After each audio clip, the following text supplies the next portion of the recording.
तो जैसा कि लास्ट एपिसोड में हमने देखा था कि ज़ियाफान और उस घोस्ट क्लैन के मास्टर के दरमियान जबरदस्त मुकाबला हुआ, जिसमें वो बंदा अपने कई सारे फॉर्म्स बनाकर ज़ियाफान पर भारी पड़ चुका। मगर फाइनली इस लंबे बैटल में ज़ियाफान की ही जीत हुई। वहीं दूसरी तरफ राइचियस पाथ के इलाइट डिसाइपल्स का इंसेक्ट डीमन किंग से मुकाबला हुआ था, मगर उस इंसेक्ट डीमन के पास शेप शिफ्टिंग की एबिलिटी थी, जिसके चलते वो इन सब पर भारी पड़ गया। हालांकि ये लोग उसे एक फॉर्मेशन में ट्रैप कर चारों ओर से अटैक कर देते हैं, जिसके चलते उस डीमन किंग की वहीं पर मौत हो गई। अब आगे तो इस एपिसोड की शुरुआत में हमें किंगमिंग सेक्ट का मेमोरियल टेम्पल दिखाया गया, जहां पर उन सभी लोगों की टैबलेट रखे गए थे जिन्होंने किंगमिंग सेक्ट के लिए अपनी जान गंवा दी। वेल, यहाँ पर उन सभी लोगों को हर रोज याद किया जाता है और इस टेम्पल की जिम्मेदारी थी एल्डर फेंग पर। उतने में ही किंगमिंग सेक्ट के लीडर डाओ जुआन वहाँ पर पहुँच गए, तो एल्डर फेंग तुरंत ही उनके हाथ में कुछ इंसेंस स्टिक थमाते हुए कहने लगे कि मुझे लगा नहीं था इतनी रात गए तुम यहाँ आओगे। हालांकि इस पर डाओ जुआन पूरी तरह से खामोश थे और फिर थोड़ी देर बाद एल्डर फेंग से कहते हैं कि मैंने भी कभी इमेजिन नहीं किया था कि तुम उस बच्चे को डीमन स्लेइंग टेक्निक सिखाओगे। मेरे ख्याल से ये लोग यहाँ पर जिनियो की बात कर रहे हैं, जो कि ज़ियाफान का काफी अच्छा दोस्त है। वहीं पर एल्डर फेंग कहते हैं कि तुम्हारे भी ऐसे काफी सारे राज हैं जो कि तुमने आज तक कभी किसी के साथ शेयर नहीं किए। जिस पर डाओ जुआन कहती हाँ, और ये राज भी मेरे साथ ही दफन हो जाएगा। मैं तो कभी इमेजिन करता हूँ कि जब हम मारे जाएंगे तब हमारी फ्यूचर जनरेशन हमें कैसे वर्शिप करेंगी, पता नहीं हमें लेकर उनकी फीलिंग्स कैसी होगी। तो एल्डर फेंग उन्हें बताते हैं कि मेरे ख्याल से वो लोग तुम्हें काफी ज्यादा रिस्पेक्ट देंगे, क्योंकि तुमने हमारे किंगमिंग सेक्ट के लिए काफी सारे सैक्रिफाइस दिए हैं। और अगर बात मेरी की जाए तो मुझे नहीं लगता कोई मुझे याद भी रखने वाला है। उतने में ही डाओ जुआन उनसे कहते मेरे दोस्त तुम जानते ही होंगे कि मैं हमारे सेक्ट को बचाने के लिए कौन से कदम उठाने वाला हूँ। जिस पर एल्डर फेंग कहते हाँ बिल्कुल, तुम 7 मेरिडियन हेवनली सीक्रेट सील को हटाने वाले हो, और ये बात भी तुम अच्छे से जानते हो कि उसी एंशिएंट सील के ऊपर हमारे किंगमिंग सेक्ट का भविष्य है। उस सील के नीचे हमने बहुत ही भयानक ईवल एनर्जी को सप्रेस करके रखा था। अगर तुम उसे हटाओगे तो वो एनर्जी आजाद हो जाएगी। इतना ही नहीं, वो एक अल्टीमेट किलिंग इंटेंट बनकर तुम्हारी इमॉर्टल स्लेइंग स्वॉर्ड में समा जाएगी। साथ ही इसका बैकलैश सीधे तुम पर होगा, और ये बात तुम भी अच्छे से जानते हो। जिस पर डाओ जुआन कहते हाँ मैं जानता हूँ, मगर हमें ये करना पड़ेगा क्योंकि ये बैटल हमारे लिए काफी ज्यादा इम्पोर्टेंट है। अगर इसमें हम हार गए तो पूरी दुनिया तबाह हो जाएगी। तो मास्टर फेंग कहने लगे ठीक है, बस खुद का ख्याल रखना, कोशिश करो कि तुम जिंदा बच पाओ, वरना तुम्हारी वजह से तुम्हारे सारे जूनियर्स और मैं भी काफी ज्यादा परेशान हो जाऊंगा।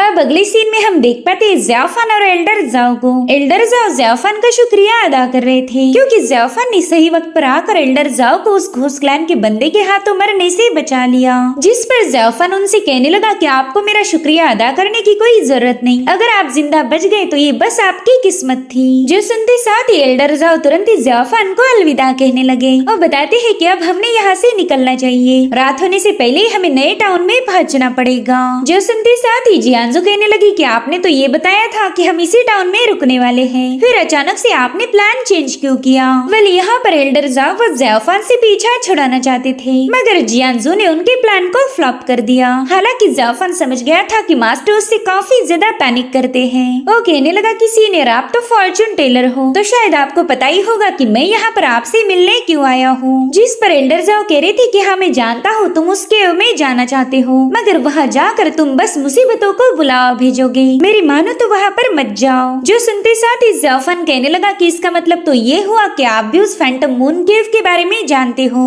तो एल्डर जाओ उसे एक्सप्लेन करने लगे कि तुम्हारी सीने में बहुत ही ज्यादा ईवल और भयानक सोल डिवावरिंग ऑर्ब है, उसके जितना ईवल ऑब्जेक्ट तो इस पूरी दुनिया में होगा भी नहीं, और वो ऑलरेडी तुम्हारी एसेंस और ब्लड के साथ मर्ज हो चुका। वो इतना ज्यादा ओवर पावरिंग है जो कि तुम्हारे माइंड को काफी तेजी से करप्ट करने लगा है। अगर तुम उस केव में गलती से भी किसी इल्यूजन में फंसकर मेंटली अनस्टेबल हो गए तो ये सोल डिवावरिंग ऑर्ब ये मौका हाथ से नहीं जाने देगा। वो बड़ी ही तेजी के साथ तुम्हें अपने हाथ की कठपुतली बना सकता है, और तुम में इतनी भी ताकत नहीं बचेगी तुम दोबारा से कभी नॉर्मल हो पाओ। जो सुनते साथ ही ज़ियाफान तुरंत ही वहाँ से निकल पड़ा। एल्डर जाओ ने चाहे कितना भी इस बंदे को आगाह क्यों ना किया हो, ज़ियाफान करेगा तो वही जो उसका दिल हो। वहीं पर जियांजू से बताने लगी कि किंगमिंग सेक्ट और राइचियस पाथ के लोग एक हो चुके हैं, इसलिए तुमने वहाँ बिल्कुल भी नहीं जाना चाहिए। सो गाइस, यहाँ पर ज़ियाफान किंगमिंग सेक्ट के इलाके में मौजूद फैंटम मून केव में जाना चाहता था, जहाँ पर किंगमिंग सेक्ट के लीडर डाओ जुआन के अलावा और किसी को जाने की परमिशन नहीं थी। अब ज़ियाफान जियांजी को बताता है कि जल्दी बीस्ट टाइड यहाँ पर पहुँच जाएगी, तो तुम लोग सीधे नॉर्थ की तरफ रवाना हो जाना।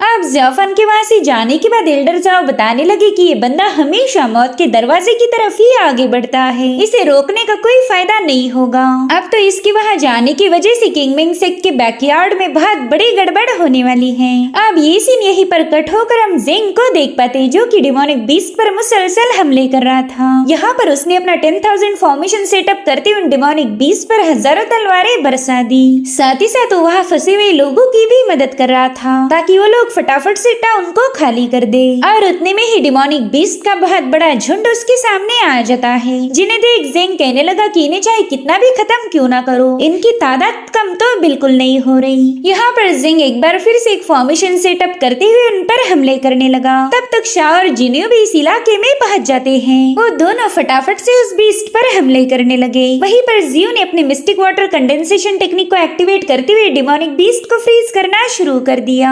साथ ही जिनियो तब तक अपने ड्रैगन से उन्हें ट्रैप करता है और शाओ स्लैशेस से उन पर अटैक करने लगा। तो इस तरह से ये तीनों अपनी मूव्स को कंबाइन करते हुए बीस्ट का मुकाबला करने लगे। वहीं पर जिनियो ने ड्रैगन स्लिंग सोड इंटेंट का यूज कर वहाँ पर कई सारे बीस्ट को निपटा दिया था और जो बाकी बचे वो वहाँ से भाग निकले। भले ही जिनियो की पावर काफी ज्यादा डोमिनेटिंग थी, मगर अभी भी वो अपनी पावर से खुश नहीं था। उसे लगता है कि उसने खुद को और थोड़ा सा इम्प्रूव कर लेना चाहिए। साथ ही ये लोग देखते हैं कि बस थोड़ी देर में वहाँ पर बीस्ट टाइड पहुँच जाएगी और ये 4-5 लोग उससे निपट नहीं सकते, इसलिए ये लोग तुरंत ही किंगमिंग सेक्ट की तरफ रवाना हो गए। अब ये लोग वहाँ से जा ही रहे थे कि तभी जिनियो पर किसी ने एक पत्थर फेंका। जिनियो उस बंदे को देख पाई, इससे पहले ही वो गायब हो चुका था। साथ ही जिनियो को उस बंदे ने एक पैगाम भेजा है जिसमें लिखा था कि किंगमिंग सेक्ट के बैकयार्ड में बहुत ही बड़ी मुसीबत आने वाली है।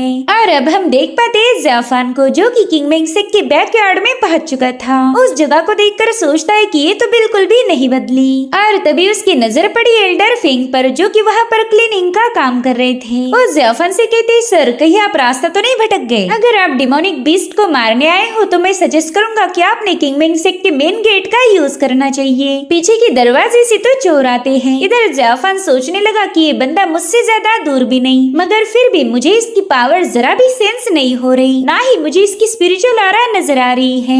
अब ज़ाफान तुरंत ही उन्हें ग्रीट करते हुए बताने लगा कि सीनियर, मेरा यहाँ पर काफी जरूरी काम है, इसलिए प्लीज मेरा रास्ता मत रोकिए। हालांकि एल्डर फिंग इस पर कोई जवाब नहीं देते, इसलिए ज़ाफान तुरंत ही वहाँ से आगे बढ़ने लगा। लेकिन वहाँ पर एक पावरफुल एनर्जी बैरियर सेटअप किया गया था, जो कि ज़ाफान को काफी तेजी से पीछे पुश कर देता है। ज़ाफान तुरंत ही समझ गया कि ये तो किंगमिंग रेस्ट्रिक्शन है। इधर एल्डर फिंग कह रहे थे कि सर प्लीज यहाँ से चले जाए, ये हमारे किंगमिंग सेक्ट का सीक्रेट इलाका है, हम किसी भी आउटसाइडर को यहाँ पर अलाउड नहीं करते।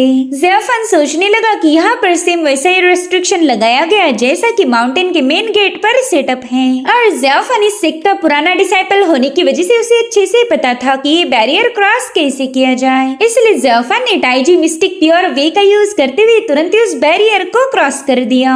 जो देख एल्डर फिंग भी काफी ज्यादा शॉक हो जाते हैं। उन्होंने तो बड़ी ही तेजी के साथ ज़ाफान पर हेवनली प्रेशर रिलीज करना शुरू कर दिया, मगर ज़ाफान अपने आसपास एक गोल्डन बेल एक्टिवेट कर चुका था। मास्टर सोचते हैं कि इस बंदे के पास तो ग्रेट ब्रह्मा की भी विजडम है, जिसके बाद वो ज़ाफान से कहने लगे कि पहले तो मैं तुम्हें पहचानने में फेल हो गया, मगर अब मैं जान चुका हूँ कि तुम तो ज़ेंग ज़ाफान हो, जिसे 10 साल पहले किंगमिंग सेक्ट से धक्के मारकर निकाल दिया गया था। वहीं पर ज़ाफान उन्हें जवाब देते हुए कहने लगा कि मैंने भी इमेजिन नहीं किया था कि बैकयार्ड को प्रोटेक्ट करने के लिए आपके जैसा पावरफुल बंदा यहाँ पर तैनात होगा। और अब ज़ाफान बड़ी तेजी से आगे बढ़ते हुए एल्डर फिंग पर अटैक कर देता है, मगर वो तुरंत ही साइड में हट गए। और अब उन्होंने भी अपनी ब्रूमस्टिक की मदद से वहाँ पर एक फॉर्मेशन एक्टिवेट करते हुए तुरंत ही ज़ाफान पर एक जोरदार एनर्जी अटैक कर दिया, जिसके चलते ज़ाफान काफी पीछे पुश हो जाता है। और फिर 1 सेकंड के अंदर ही ये दोनों दोबारा से भिड़ गए। इन दोनों में काफी जबरदस्त मुकाबला हो रहा था। ज़ाफान अपने ब्लड डिवोरिंग मेस का यूज करते हुए उन पर काफी सारे पावरफुल अटैक करने लगा, जिसे एल्डर उतने ही तेजी से काउंटर करते हुए ज़ाफान से कहने लगे कि एक सच्चा योद्धा आजाद रहता है, वो अर्थ एंड हेवन में कहीं पर भी आ जा सकता।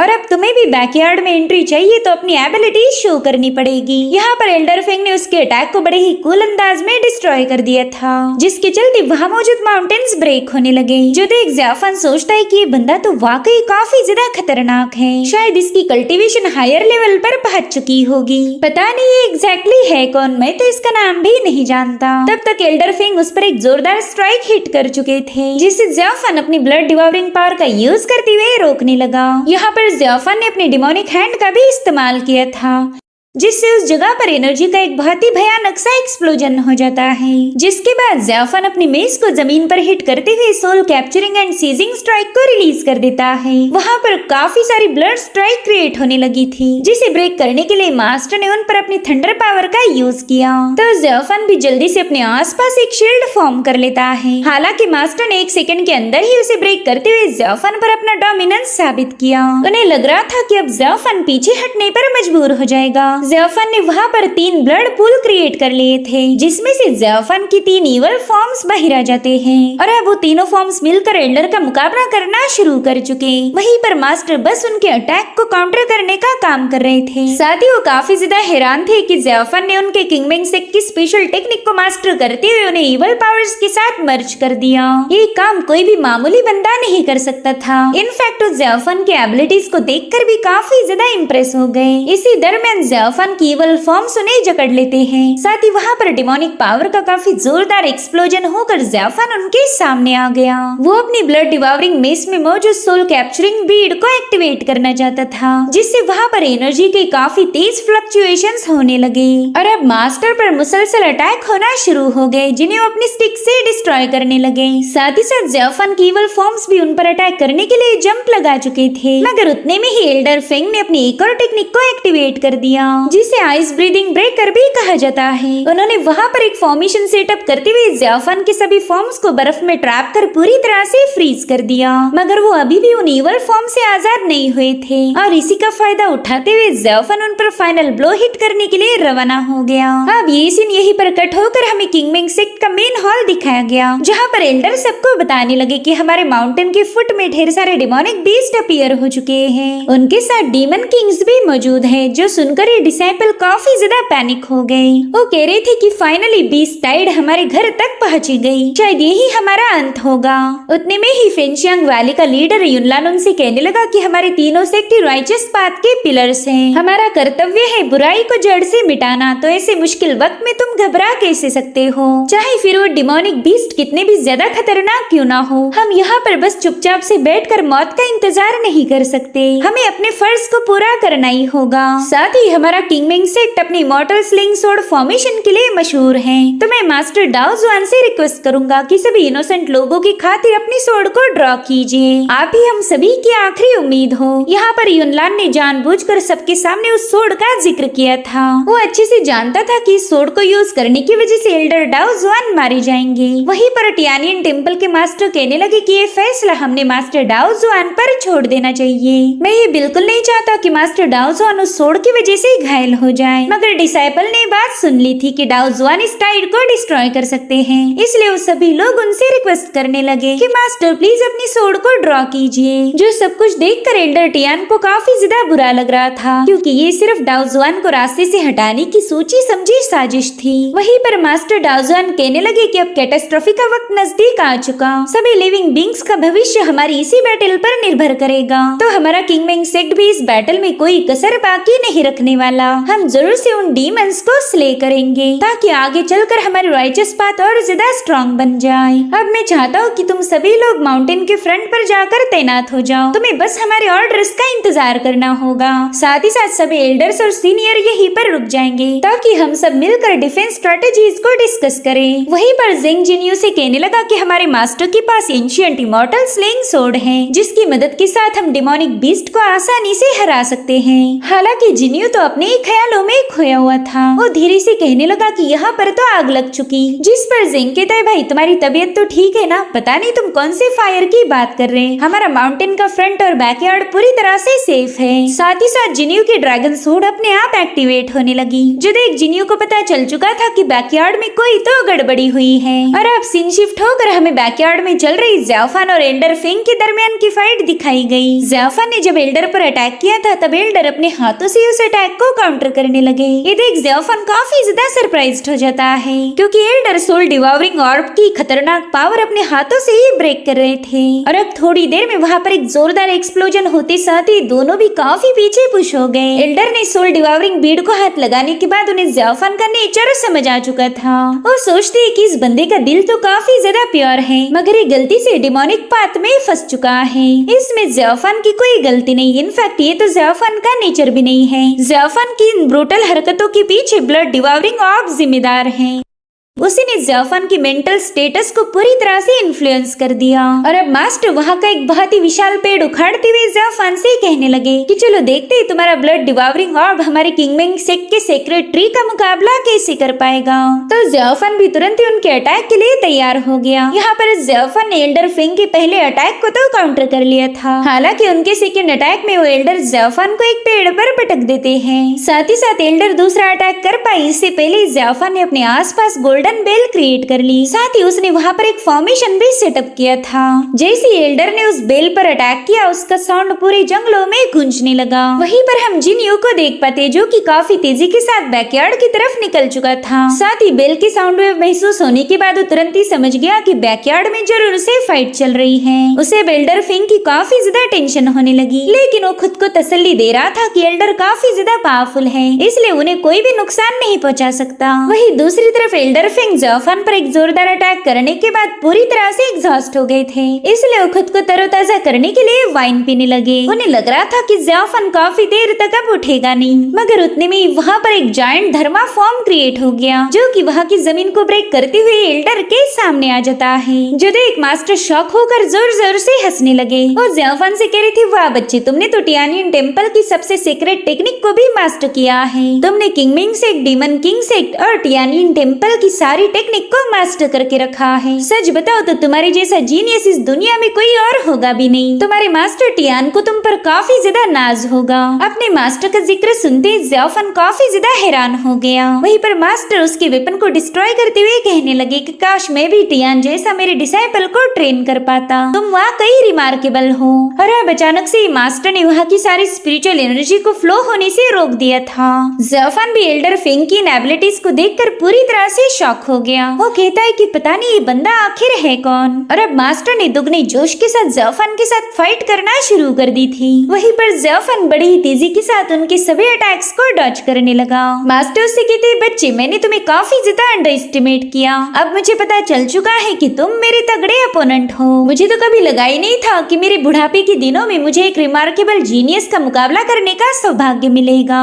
आज मुझे पता चल चुका है कि हेवंस ने मुझे पूरी तरह से अबैंडन नहीं किया था। यहाँ पर ज़ेऑफान अपनी इवल चेन्स को रिलीज करते हुए मास्टर को जकड़ने की कोशिश करता है, लेकिन मास्टर ने तो बड़ी ही तेजी के साथ उन सबको डिस्ट्रॉय कर दिया। और अब इसी मोमेंट पर मास्टर ज़ेऑफान पर पूरी तरह से हावी हो गए। उन्होंने ज़ेऑफान पर कई सारे हमले कर दिए थे, जिसके चलते ज़ेऑफान कमजोर पड़ गया। और फिर उन्होंने एक जोरदार पाम अटैक हिट करते हुए ज़ेऑफान को काफी पीछे ढकेल दिया। उन्होंने इस अरीना में पूरी तरह से अपना डोमिनेंस साबित कर दिया था। वहीं पर ज़ेऑफान भी अपनी सोल पियर्सिंग स्ट्राइकर का यूज करते हुए एल्डर पर अटैक करने लगा, जिसे एल्डर अपने आइस एंड थंडर पावर से काउंटर करते हैं। साथ ही अब एल्डर ने यहाँ पर अपनी आखिरी मूव को एक्टिवेट कर दिया था, जिससे वहाँ पर एक फॉर्मेशन एक्टिवेट होकर उसमें से थंडर बरसने लगा। साथ ही साथ वहाँ पर एक ब्लैक कलर का ड्रैगन भी क्रिएट हो चुका था। वेल, इस टेक्निक को अर्थ एंड हेवन वास्ट कहा जाता है। और फिर यहाँ पर उन्होंने अपना एक आखिरी पत्ता रिवील किया, जो कि है डीमन स्लेइंग टेक्निक। वेल, इसी टेक्निक का जिक्र डाउज 1 ने एपिसोड की शुरुआत में किया था। ज़ेऑफान दिल ही दिल में कहने लगा कि ये बंदा तो वाकई गजब का है। मैंने तो कभी इमेजिन भी नहीं किया था कि इस बंदे ने डीमन स्लेइंग टेक्निक को भी मास्टर करके रखा है। यहाँ पर ज़ेऑफान को काफी ज्यादा इमेंस प्रेशर महसूस हो रहा था। साथ ही मास्टर का जायंट धर्मा फॉर्म देखकर ज़ेऑफान के तो होश ही उड़ गए और अब उन्होंने सीधे ज़ेऑफान पर स्ट्राइक कर दी। तो उससे बचने के लिए ज़ेऑफान भी अपने आसपास बहुत ही पावरफुल और जायंट गोल्डन बेल को समन कर चुका। यहाँ पर एल्डर एक ही स्ट्राइक में उसके बेल के टुकड़े टुकड़े कर देते हैं। तब तक ज़ेऑफान भी उनके सेकंड स्लैश अटैक के लिए तैयार हो चुका। यहाँ पर उन दोनों के अटैक्स में एक जोरदार क्लैश हो चुका था, जिसकी एनर्जी वेव उस पूरे इलाके में फैल गई। और अब अगले सीन में हम ज़ेऑफान और एल्डर को आमने सामने देख पाते हैं। यहाँ पर एल्डर अपनी स्टिक की मदद से ज़ेऑफान पर पूरी तरह से हावी होने की कोशिश कर रहे थे, लेकिन ज़ेऑफान उनकी उस स्टिक को ब्रेक कर देता है। ज़ेऑफान उनसे कहने लगा कि काश आपके पास ड्रैगन स्लेइंग सोर्ड होती। वहीं पर ज़ेऑफान ने भी अपनी इवल पावर्स को एक्टिवेट कर दिया था और उतने में एल्डर अपनी ब्रोकन सोर्ड सीधे उसके आर पार घुसा देते हैं, जिससे ज़ेऑफान को काफी ज्यादा तकलीफ होने लगी। मगर वो एल्डर से कह रहा था कि मैं यहाँ पर नहीं मरूंगा, जब तक मेरा मिशन पूरा ना हो जाए तब तक मैं मर नहीं सकता। इतना कहते साथ ही ज़ेऑफान तुरंत ही पीछे पुश हो गया। वो देखता है कि एल्डर अचानक से काफी ज्यादा घायल हो चुके, जबकि ज़ेऑफान ने उन पर कोई हमला नहीं किया था। इधर जिन्यू भी अब बैकयार्ड के अरीना के पास पहुंच चुका था। उसे दूर से ही उसके मास्टर नजर आए, मगर वो देखता है कि मास्टर तो बुरी तरह से घायल हो चुके। वहीं पर मास्टर को भी एहसास हो गया कि जिन्यू वहाँ पर आ चुका है, तो जिन्यू का नाम पुकारते हुए नीचे गिरने लगे। मगर तभी जाकर जिन्यू ने उन्हें थाम लिया और रोते हुए उनसे पूछ रहा था कि बताए मास्टर, आप पर अटैक किसने किया था? मैं उस कमीने को जिंदा नहीं छोड़ूंगा। साथ ही साथ जिन्यू की ड्रैगन स्लेइंग सोर्ड भी अचानक से ही हरकत करने लगी, मगर जिन्यू का उस पर कोई ध्यान नहीं था। वो काफी ज्यादा रोते हुए अपने मास्टर से पूछने लगा कि बताए आप पर ये अटैक किसने किया था? मैं जरूर से आपका बदला लूंगा। हालांकि मास्टर में इतनी भी एनर्जी नहीं थी कि वो किसी का नाम बता पाए। वो बस एक ही दिशा में अपने फिंगर पॉइंट करते हुए उसे कुछ बताने की कोशिश कर रहे थे और उतने में ही एल्डर फेंग की वहीं पर मौत हो गई। ये सब देखकर जिन्यू को अपनी आंखों पर यकीन नहीं हो रहा था। एक ही पल में उसका सब कुछ उससे छिन गया। वो मास्टर फेंग ही थे जिन्होंने जिन्यू को पाल पोस कर बड़ा किया, उसे अच्छी तालीम दी ताकि वो बेहतरीन योद्धा बन पाए। जिन्यू के पास जो खौफनाक ड्रैगन स्लेइंग इंटेंट था वो भी मास्टर फेंग की ही देन है। ये दोनों मास्टर और डिसाइपल मिलकर कई कई महीनों तक उस टेक्निक को मास्टर किया करते थे और इसी की बदौलत जिन्यू आज इतना ज्यादा पावरफुल है। मास्टर ने उसे बताया था कि इस ड्रैगन स्लेइंग इंटेंट को उसकी अल्टीमेट लेवल तक पहुंचा दो। अगर तुम इस टेक्निक की फाइनल लेवल को अचीव कर पाए तो तुम एक इनविंसिबल बन सकते हो। इस दुनिया में ऐसा कोई नहीं होगा जो तुम्हें हरा पाए। तुम उस ऊंचाई को छू पाओगे जहाँ पर आज तक मैं भी पहुँच नहीं पाया। और जिन्यू ने हमेशा ही अपने मास्टर फेंग की सारी बातों को फॉलो किया था, मगर आज यहाँ पर जिन्यू को गाइड करने के लिए कोई भी बचा नहीं था। उससे एक ही पल में उसकी फैमिली छीनी गई। उसके दिल में अब बदले की आग दहक उठी थी। यहाँ पर हम जिन्यू की सोर्ड से काफी स्ट्रॉन्ग थंडर पावर रिलीज होते हुए देख पाते हैं। साथ ही साथ जिन्यू को वहाँ की क्लिफ पर ज़ेऑफान भी नजर आया, जो कि उसकी तरफ देखकर इवल स्माइल कर रहा था। अब यहाँ पर जिन्यू के दिल में ज़ेऑफान के लिए नफरत पैदा हो गई। एक जमाने में जो अच्छे दोस्त थे आज वो दुश्मन बन चुके। जिन्यू ने कसम खाई कि वो ज़ेऑफान को खत्म करके ही दम लेगा, मगर गाइस यहाँ पर ये अटैक ज़ेऑफान ने नहीं किया था, बल्कि ये तो कोई और है जिसने ज़ेऑफान और जिन्यू के दरमियान की जंग को शुरू कर दिया था। और इसी के साथ एपिसोड यहीं पर एंड हो जाता है। Thank you so much for watching. Bye bye, take care.